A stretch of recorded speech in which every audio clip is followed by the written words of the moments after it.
You're listening to the Naked Bible Podcast. To support this podcast, go to nakedbiblepodcast.com and click on the support link in the upper right-hand corner. If you're new to the podcast and Dr. Heiser's approach to the Bible, click on New Start Here at nakedbiblepodcast.com. Welcome to the Naked Bible Podcast, episode 192, SBL, Conference Interviews, Part 3. I'm the layman, Trey Strickland, and he's the scholar, Dr. Michael Heiser. Hey, Mike, last day, SBL. Last day. I see a tear forming in your eye. I've got my bags packed. I'm leaving on a jet plane. Yeah, well, I'm going to be here for a while because my wife and kids are coming in. We're going to do some Boston things and then go drive down to PA for Thanksgiving. So, have a good trip. I'm going to be here for a while. Still doing the hotel thing. Well, in this episode, we're going to talk to Tim Mackie of the Bible Project. Again, some listeners will have heard of that, but it's really a wonderful content-oriented, but again, a visual presentation of scriptural truth, biblical theology. So we wanted to talk to Tim a little bit. We have a bit of a history between us there, so we were grateful to get some of his time. We talked with Matthew Lynch, who's in the UK and has a fascinating model of delivering, again, high-quality education for students that's sustainable and sensible. I think you're going to be really interested, if you live over there, what they're actually doing, and it's growing, it's taking hold. So for those of you who have wanted to learn some scripture, good content, and you're in the UK, this is something you should check out. So another great set of interviews. Well, we're back at SBL, and we have with us Tim Mackie, Dr. Tim Mackie, a fellow traveler in the University of Wisconsin in Madison Hebrew Department. But more significantly is that Tim has just a wonderful ministry, the Bible Project, and teaches part-time. But I'm going to let him introduce himself and tell us about what you do. Yeah. Thank you. I'm Tim Mackie. I live in Portland, Oregon, and I'm a professor of biblical literature at Western Seminary, part-time, but my main gig, is the Bible Project, which is a non-profit animation studio in Portland that makes short animated films about biblical theology. And does it really well. Yeah, it's a great team. So our main thing, we're an educational YouTube channel. That's where we fit in the ecosystem of YouTube in the nonprofit education channel world. But we also have a website where we have lots of other biblical theology resources. And the listeners will know, right away, this is sort of the sweet spot for us, because what we're trying to do is get content, good content, not like Christian Middle Earth crazy content. Yeah, right. To anybody who cares, just the non-specialist, the pastor, and really anybody. That's the mission. Again, just trying to do that. And what you do is just a perfect example of what we would like to see done just generally. Stuff that needs to happen. I'm sure you're like me, you meet people all the time that they've been Christians for 10, 20, 30 years. Yeah. And they just don't know a whole lot. And it's not because they're not smart or good thinkers. It's just they're underexposed to content. Yeah. And at least my growing conviction is that it is about content, but it's also about a whole cultural paradigm for engaging the Bible. Yep, there you go with video. And it's not just like Western Protestantism, as if that's the problem with everything, but it's more that there's this symptomatic issues in Protestant culture, especially where people engage the Bible only in environments where you encounter little bits of the Bible out of context for your whole life. And so it's actually very difficult in that kind of culture to see the Bible, how it's actually designed to be read on its own terms, which is as an expansive, unified, epic narrative. Okay, I have to it's ask very you. difficult. So that's a part of what you and I both have in common, of helping people see always every particular poem or story or verse of Paul is located within that larger storyline. When I'm sure you encounter people that say, well, Tim, why should we care about all that external stuff? Why should we care about the big picture? that just sounds like work. I mean, can't I just flip open my Bible and look at a few verses and understand it? I mean, why do I need to do all this? How do you try to encourage them or even possibly rebuke them? Yeah. Well, I became a follower of Jesus when I was almost 20, and I had not read the Bible at any length, but I was really compelled by Jesus, just the person of Jesus. Mm-hmm. And so the Gospels were the first parts of the Bible I ever read. And I still remember this. There was so much about Jesus that was so compelling, how he treated people, what he said and did. But there was a whole layer that I was just like, what is this guy talking about most of the time? Like the narratives about what he did with people, but how pretty much everything he was trying to communicate made no sense to me. Mm-hmm. And then someone taught me that these cross references for when I read the NASB, that's the first Bible put in my hands, and they put the Old Testament quotes in all caps. Yeah. And I remember asking my mentor, like, why is all this stuff in all caps? And he's like, oh, those are quotations of Jesus from the first 3/4 of the Bible. And so then right from the very beginning, I just started working those notes. And I was more bewildered than ever. Yeah. And then I realized, like, I want to follow Jesus and I want to understand him. And who he is incomprehensible to me apart from the first 3/4 of my Bible. So that was my journey, really, to be honest, was New Testament use of the Old.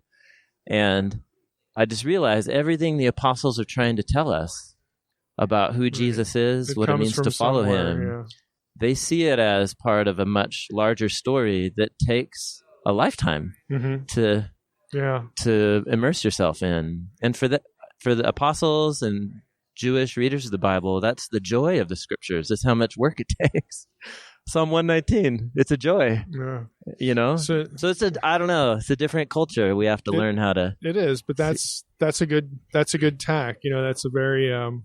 I try not to let a person's sort of reticence about work. Yes. Okay. Yes. Deter me from actually giving them the right answer. It is work, but like most things in life, anything really worth your time, it's going to be work. Yeah, that's like a relationship. Relationships take work. Sure. But there's something about these texts, these precious texts from the Jewish and Christian tradition. I often feel now about the Bible, it's like having a friend who's eccentric and odd, who everybody misunderstands, right? And you'd want to help the world see how awesome your friend is. And you could call it work. I just call it time. Yeah. And being able to step out of my way of seeing the world into this epic storyline, which is from a different culture and time and place. Yeah. And it reveals God to us, but it's from another from another world, so to speak. That's a good analogy. So you have to humble yourself and get on a plane and go fly to another culture, bring your phrase book, learn like how to say your numbers and hello and goodbye. You know what I mean? It's like traveling. Absolutely. So it does take work, but it's an investment ultimately. Yeah, that's right. Yeah. So there you go. I agree. I love what you guys are doing through all the Naked Bible resources, and it's my easiest place to go to for exegetical stimulation while I'm riding my bike to work. Right. Like I want to session Leviticus 10 this morning on my ride to work, so I know where I'm going. Okay. Episode 37 or whatever. Anyway, so thank you guys for what you're doing. Yeah, well, we're excited about what you do too, and it's just we admire the effort and the results that go into it. So we would encourage everybody who listens to us to check out the Bible Project. You want to give the URL again? Yeah, the easiest thing to do is just Google the Bible Project. Okay. Or if you're ever in YouTube, just search the Bible Project, and the videos will come up pretty quickly. Mm-hmm. And you should know our main website is just thebibleproject.com. Yeah. You should know that there's a lot of scholarship. There's a lot of grunt work that goes into these videos. Again, Tim, has an earned PhD. He knows what he's doing, and we've chatted off the podcast about the work that he does. So you can trust that what you're getting in the videos. It's not just, eye candy. Okay. It's good stuff. It's good thinking distilled in a very comprehensible way. Yeah. I cut my teeth in those early years teaching the Bible to junior high skateboarders. I came to Christ through outreach ministry to skateboarders in Portland. And so my first teaching responsibility was for the junior high Bible study, kids that had become Christians. And so that's when I first started drawing. I would draw stuff on charts for them to just try and make it comprehensible. And I had some teachers who drew a lot. And then for me, it was the genesis of using heavy reliance on visuals to communicate how the Bible works. And then when I met my friend John, the co-founder of the Bible Project, he had been professionally making short animated explainer videos for clients, mostly tech companies. And so he pitched the idea to me to marry my bad drawings and hopefully good content with his skill set and team. And then the Bible Project happened. So it's super fun. I get to be a nerd and read and study and write. And then the art team takes over after that. Somebody else can make it beautiful. Totally. Yeah. Well, thanks for spending a few minutes with us. Yeah, cheers. Thank you. Well, we're back at SBL and we're with Matthew Lynch. I'm going to let Matthew introduce himself and give us a little bit of a history of, who you are, what your degree is in, what your focus is, but more importantly, what it is you do. Sure. Thanks, Mike. Thanks for having me on the podcast. My name's Matt Lynch. I am Dean of Studies and lecturer in Old Testament at Westminster Theological Center, which is based in the UK. I did my doctoral studies in Hebrew Bible at Emory University in Atlanta. I had done my master's degrees at Regent College in Vancouver, and I ended up moving over to the UK 4 or 5 years ago. And so I work at Westminster Theological Center now, and the WTC is a unique college. First of all, we're unabashedly charismatic and interdenominational, and we're not an ordination track college. So a lot of colleges are specifically for people going into the Church of England or something like that, but we're looking to equip the whole people of God, no matter what area of ministry or work they're going into. The way our model works is that students study with us part-time and in a local hub, which is a place where they gather with a cohort of other students in a local community. And I can explain how that works. Tell us how it works and how many there are. If you have those numbers off the top of your head, let us know. Yeah, I do. And it's growing. We're a growing college. And we have 11 locations around the UK, and we have a hub in Stockholm as well. Wow. And we just opened a hub in Northern Ireland this year. So those are the kind of farthest reaches of our hubs. And the way, if someone was going to study with us, they would pick a particular hub around the UK or up in Stockholm, and they would enroll. And the way they would do their course is that, let's say they're doing a certificate in theology, or they're doing a graduate diploma or a bachelor's degree. Essentially, you enroll at the local hub, let's say Northeast London or in Manchester or down in Bristol or out in East Anglia, or we have hubs all over the place, and you would study part-time in the local hub about 20 nights a year. On Monday or Tuesday evening. But then you have 2 annual residentials where all of our students gather together. There are about 200 of us at the college. We gather in Telford, which is a pretty central location. And those are a really fantastic time. And our vision and mission really is to integrate an openness to the Spirit and deep academic study, and not divorcing those two things. Right. And that's important, for my audience, because there'll be some in the audience that they hear the term charismatic and they think that's going to be incompatible, with scholarship. So one of the reasons I wanted to have Matthew on is that that's not the case here. Okay. No. We have a credentialed scholar, stays up, with his own, interests, tries to do serious academic work and transmit a sense of the need to do that in his school, but yet not ignoring the other side. Yeah, exactly. And I think we find that among a lot of our students, there's a real hunger to go deep, to put those sure foundations on top of an experience they've had, because an experience is important. We believe God is living and active and wants to actually meet with us, but at the same time, you can't build your life simply on experience, right? And you need foundations to sustain you when you don't have the experience, or when you're doubting the experience. And so I think the integration of those two things is really important. Yeah, well, we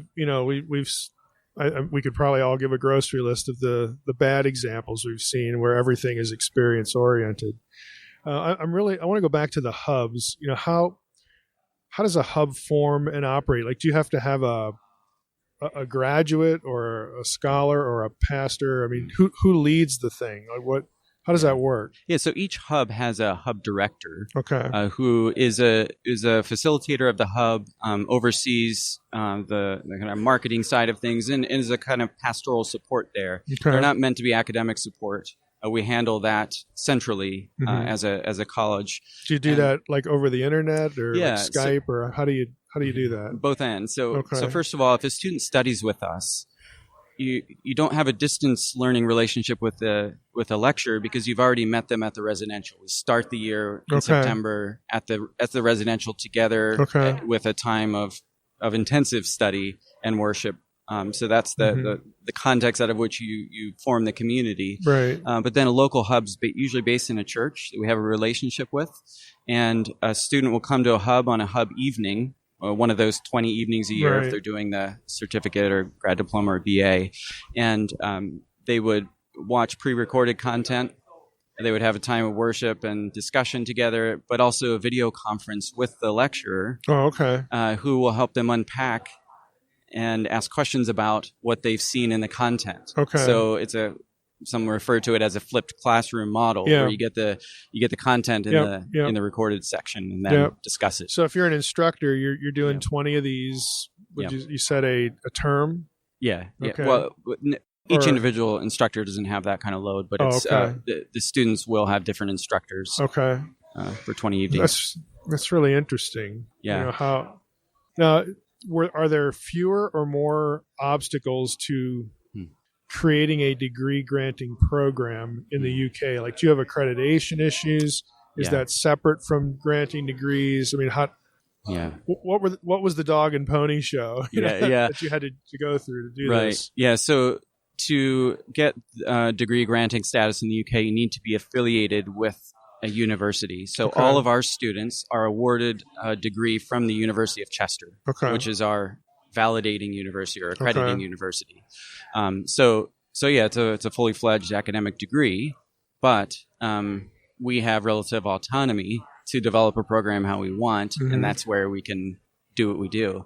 And so we have a really good relationship with Chester. But there's a lot of red tape and paperwork. Right. Did you have friends there, or how did you? Why them? So the relationship with Chester preceded me, the formation of that. They have a really good theology and religious studies program there that we connected with. We got to know the folks in that department. I'm not sure the precise all the reasons for the decision to go with Chester. We had been with a different university before, but I think Chester also has an openness to confessional theological colleges operating in their orbit, and I'm not sure all universities are. That's probably an understatement. So there's, in the UK, unlike in the US, where you'd have an accrediting body like the ATS, there it's all run through the universities. You don't have kind of freewheeling operations in quite the same way. I'd like to get your impressions on sort of the state of believing Christianity in the UK, because I tend to hear the laments. So what are your thoughts? Well, I'm as you can tell from my accent, I'm American, so I hesitate to make too many broad pronouncements about the state of faith in the UK. Sure. But I can say that Well, I'll take it from our angle. What's exciting to us is that the charismatic Pentecostal churches are growing in the UK across denominations, and so for us that bodes well for our college, but also it signals something exciting is happening there. I think one of the reasons the church, those wings of the church are growing, is because there's been an infusion of immigrants into those denominations, and so some people suggest that in some ways revival will happen in the UK, not internal to like from the outside. Yeah, from the outside, so to speak. The Anglican Church, which is the state church in UK, is broadly in decline. Although in the London area, it's growing, and so that's the only major sector of the UK where the Anglican Church is growing. Probably to do with Holy Trinity Brompton, which is the major church and influencer there. I mean, I keep hearing and reading things about, like, some ridiculous percentage of people in the UK are Jedi, like they identify with this weird sort of neo. Oh, you mean literally Jedi? Yeah. Yeah, like the Jedi. Yeah, we see them walking around all over the place. Yeah, they're 1 out of every 2 Brits are Jedi. That's true. No, but it's. Yeah. I mean, I'm sure you've seen these stories about these percentages of people who identified as Jedi on a religious, and I'm sure a lot of it has to be like sort of a. You'd think it would be a little bit of a prank, at some point. Well, it's. I mean, a related story. A friend of mine he was teaching him one of the massive open online courses, and he made an offhand comment when he was talking about ancient Greek gods that no one worships them anymore, and then he went on to make some other point. Right. Well, of course, a listener wrote in and said, I do in fact worship the ancient Greek pantheon, and I take offense. It's probably the guy that interviewed me last year. Oh, okay. I was on a pagan podcast. Yeah, I guess that's his thing. I guess you bump into these folks a little more often than I do, but to get back to the point about the state of the church in the UK, the other, I guess, major issue is rural decline, the rural decline of the church, and that's been a question that people have been banging their heads against a wall over for quite some time. What to do about that? Wow, well, that's really an interesting program, and you've got again collectively 200, which is a good number. Yeah, I mean that'd be a sort of a good thriving seminary community, over here. Minus the ones that have been here forever, but that's a really good number. Yeah, and I mean we were at about 135 in 2014. We've been growing steadily each year, so it's partly to do with adding new hubs, but also I think we're tapping into a kind of hunger for depth, and people find it a very exciting environment that also fits around their work and life. Very few people can take off from their work and go to a full-time brick and mortar seminary. Right. And so I think it's a really good model, and allows us as well to tap into some of the best lectures around to do this. Yeah. Do you how about resources? I mean, how do you get your students to resources? Is that a factor in where a hub is, that they're near a good library or something? Yeah, and we try to mitigate the disparity that you would have if you're in London and you would have access to all kinds of great libraries, whereas if you're out in East Sussex, which is where we have another hub, you have slim pickings out there. Sure. And what we do is we furnish a small library at each hub, which has all the core books for the modules. We call them modules here in the UK, the courses. Sure. But they also have access to a huge database online, and then through EBSCO they have about 7,000 ebooks in biblical studies and theology. So that gives them a pretty does Chester much better access. Does Chester give you access to that, like with student identification and all that? Yeah, they give us access to their databases. That's really nice. Yeah, we bought the library, though, the e-library to help support students. Because I think if you have a small hub of only 1,000 books, or library of only 1,000 books, you just can't do research and substantial study. So that's been really helpful. Yeah. Well, that's really interesting. So we get good spiritual news from the UK. I think so. We just like I said, I just keep getting laments, in email and whatnot. But I wanted to have you on because we have a lot of listeners that are going to be in that area, and there you go. You can be part of a community, learn something of quality. Take advantage of it. So there it is. Yeah. Should I share the website? Yep. Share the website again. wtctheology.org.uk. And you can always go on there and email me, Matt Lynch, if you have questions about anything. I'd be really happy to speak with you. All right. Thank you. Thanks, Mike. Okay, Mike, that was good. Another year down, 2017. Right. Looking forward to 2018, which is in Denver, I believe. Right. Denver. Next year. Are you going to say in Denver with everything? No, I've been in Denver several times. So. Right. So it was just the Rhode Island thing. It was just the Rhode Island, yes. The New England area is like the UK for me. Okay, well, so maybe they'll do it in Alaska. Hence the reason why they call it New England. Because we were in New Jersey and I asked you, where's the old Jersey? Nobody knew. So there you go. All right, Mike. Well, I've enjoyed it. We appreciate everybody that came on, and we'll pick up Hebrews 8 next weekend. So with that, I just want to thank everybody for listening to the Naked Bible Podcast. God bless. Thanks for listening to the Naked Bible Podcast. To support this podcast, visit www.nakedbibleblog.com.